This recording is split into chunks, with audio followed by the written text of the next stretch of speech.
never got into group riding a whole lot when I first started riding. Back in 2005, when I got my first CBR, I didn't really know anyone that had a bike. There was a few people at work that had them, but I didn't necessarily go riding with them a whole lot or anything. So it was one of those things where I spent a lot of my first years just riding on my own for a long time. And it wasn't until probably actually within the past couple of years where I started riding with people more. And especially this year, I started riding a lot more with a group of local people, a group that I and another friend of mine started up together on Facebook for people to come together and do rides and stuff together and just talk about motorcycles and stuff in general.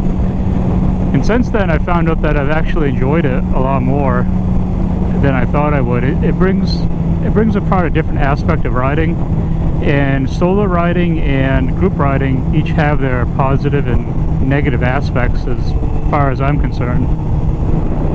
I think riding on your own sometimes is good for clearing your head, just to be out on the bike and out in the middle of nowhere and away from everyone and away from everything, and just to enjoy everything that you can enjoy while being on a bike. Being out there, seeing everything, smelling everything, it's just all a part of the riding experience.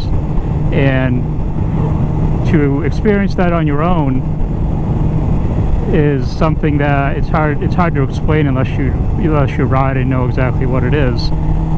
The other aspect of group riding is it brings together that camaraderie of riding with other people, and it expands your riding group and your riding friends in general.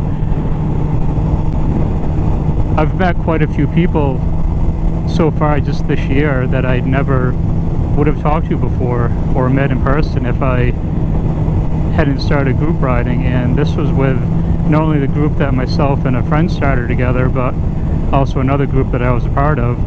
And it also expands your knowledge base of bikes too, because everyone has a different level of experience as far as bikes in general and as far as riding.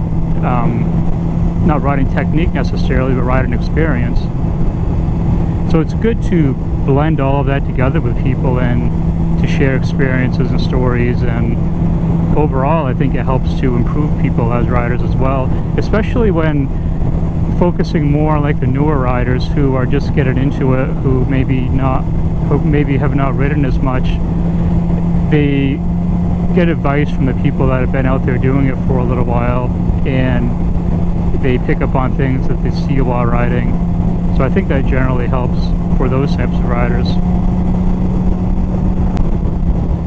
If I had to choose between riding solo or doing group rides, I can't really pick one over the other.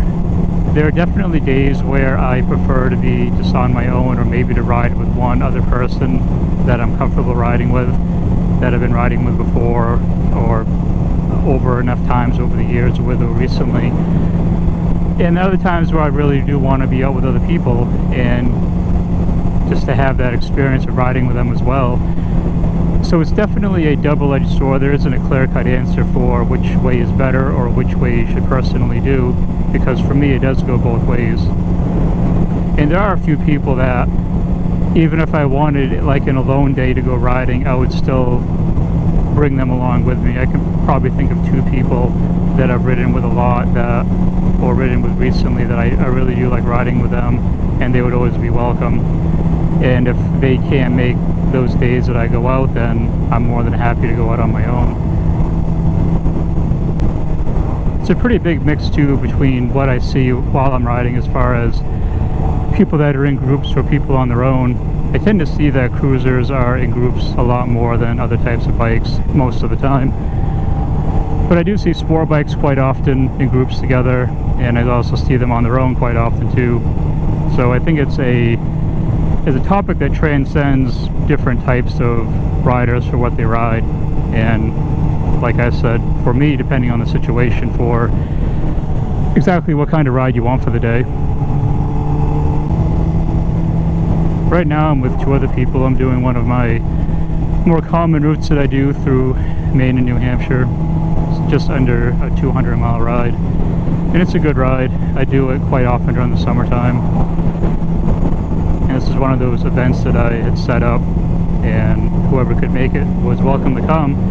Sometimes the group rides are bigger than other ones, but that's just how it goes because people's free time and schedules and other factors often determine what they can do as far as riding, and I'm lucky that my free time is more abundant than other people that I've seen, so I'm grateful for all the times that I can get on my bike and go out and ride, regardless of being with other people or just on my own.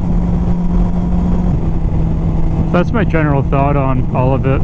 If you like to, you can leave some comments on how you like to ride and whether you're more of a do-it-yourself rider or you like to ride with other people. I think it's different for everyone, and no way is obviously right or wrong, and you gain as much experience doing either one. Important thing is that you just start riding. That's the biggest factor. Just get out there and enjoy it, whether you're on your own or not. That's not the important part.